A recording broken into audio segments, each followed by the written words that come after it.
एक बार एक जंगल में बाढ़ आ जाती है जिसमें जंगल के काफ़ी पक्षी बह जाते हैं और कुछ पक्षी बच जाते हैं। उनमें से एक चिड़िया का नाम टूनी और उसके पति का नाम कालू कौआ था। वह दोनों वह जंगल छोड़कर जाने की सोचते हैं।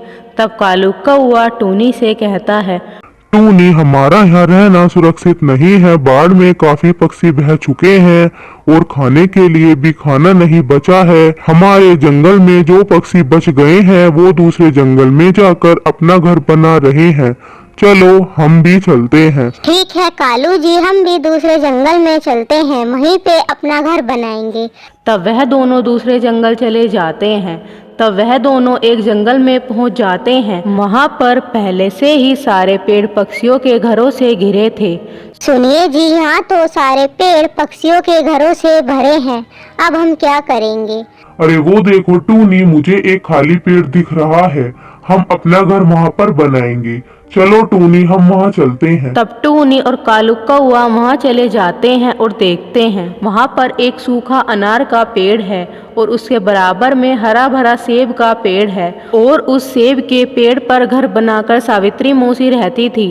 सुनिए जी, इस सेब के पेड़ पर तो सावित्री मौसी ने पहले से ही घर बना रखा है और ये अनार का पेड़ तो सूखा है। अब हम अपना घर कहाँ पर बनाएंगे? हमने पूरे जंगल में देख लिया, लेकिन इस जंगल में घर बनाने के लिए अनार के पेड़ के अलावा और कोई पेड़ नहीं है। अब हमें इस सूखे अनार के पेड़ पर ही अपना घर बनाना होगा। तब कालू कौआ और टूनी घर बनाने के लिए कुछ लकड़ियाँ ले आते हैं।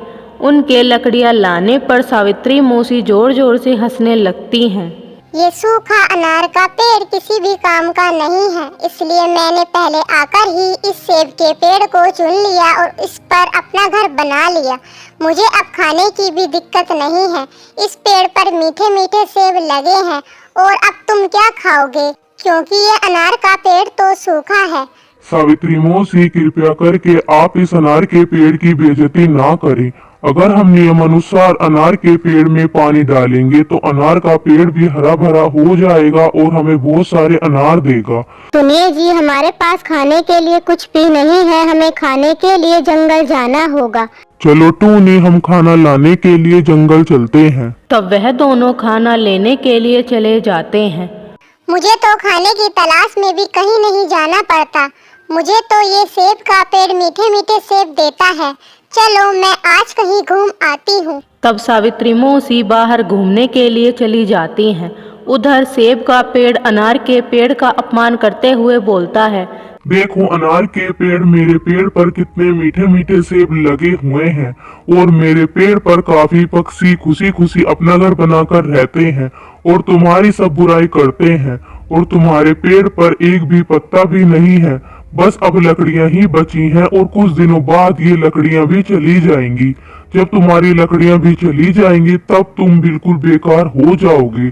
तब तुम क्या करोगी? मेरी देखभाल की कमी के कारण मैं सूख गया हूँ। मुझे कोई भी पानी नहीं देता है और तुम मेरा मजाक उड़ा रहे हो। अभी तुम्हारे पेड़ पर बहुत सारे फल आए हैं और तुम हरे भरे हो, इसलिए तुम बहुत अहंकार में हो। देखो, घमंड करना बुरी बात है। घमंड कोई भी फायदा नहीं देता, इसमें बहुत ज्यादा बुरा होता है। एक दिन मेरे पेड़ पर भी अनार आएंगे। मेरे मालिकिन ने कहा है वो मुझे रोज पानी देंगे। देखना जरूर मेरे पेड़ पर भी फल उगेगा। मुझ जैसे हरे भरे पेड़ को छोड़कर तुम्हें कोई भी पानी नहीं देगा। तुम ये उम्मीद छोड़ दो अनार के पेड़। इसी तरह सेब का पेड़ सूखे अनार के पेड़ का मजाक उड़ाता रहता है। बेचारा अनार का पेड़ उदास मन से ये सब सुनता रहता है। एक दिन टूनी अनार के पेड़ को उदास देखकर उससे कहती है, अनार के पेड़, तुम इतने उदास क्यों हो? मैं पूरा सूख गया हूँ, मुझे कोई भी पानी नहीं देता। तुम चिंता मत करो अनार के पेड़, मैं हर रोज तुम्हें पानी दूंगी, तुम फिर से हरे भरे हो जाओगे। उसके बाद टूनी सूखे अनार के पेड़ को रोज पानी देती है और उसकी देखभाल करती है। फिर कुछ दिनों बाद उस अनार के पेड़ पर पत्ते आ जाते हैं। यह देखकर सेब का पेड़ भी चौंक जाता है कि अनार के पेड़ पर पत्ते लगना शुरू हो गए। यह देखकर सेब का पेड़ सावित्री मौसी से बोलता है, अरे मालकिन, टूनी सूखे अनार के पेड़ को दोनों टाइम पानी देती है और वह हरा भरा हो रहा है, और तुम मुझे दिन में एक बार भी पानी नहीं देती। इस तरह तो मैं धीरे धीरे सूखने लगूंगा और मेरे पेड़ पर फल भी नहीं उगेंगे।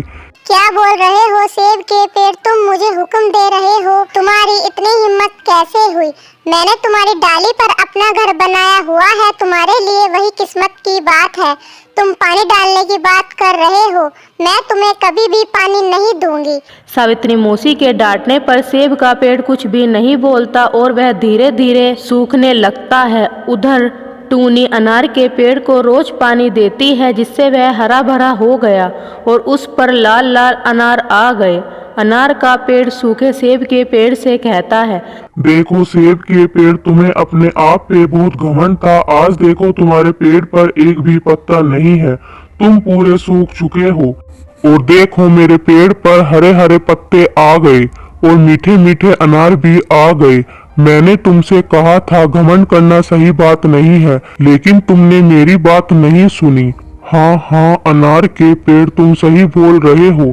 आज मेरे घमंड की वजह से मैं पूरा सूख चुका हूँ और तुम्हारे पेड़ पर बहुत सारे फल उग गए हैं।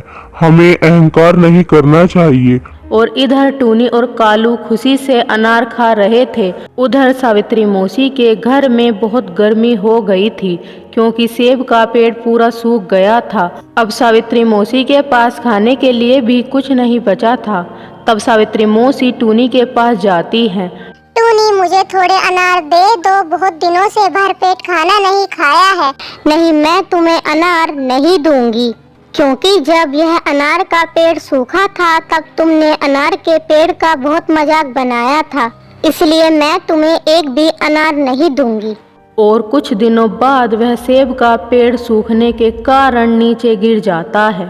अब सावित्री मौसी के पास रहने के लिए कोई भी जगह नहीं थी और अब सावित्री मौसी को अपनी गलती का एहसास होता है और वह जंगल छोड़कर चली जाती हैं। और उधर टूनी और कालू कौआ अनार के पेड़ के साथ खुशी खुशी रहने लगते हैं।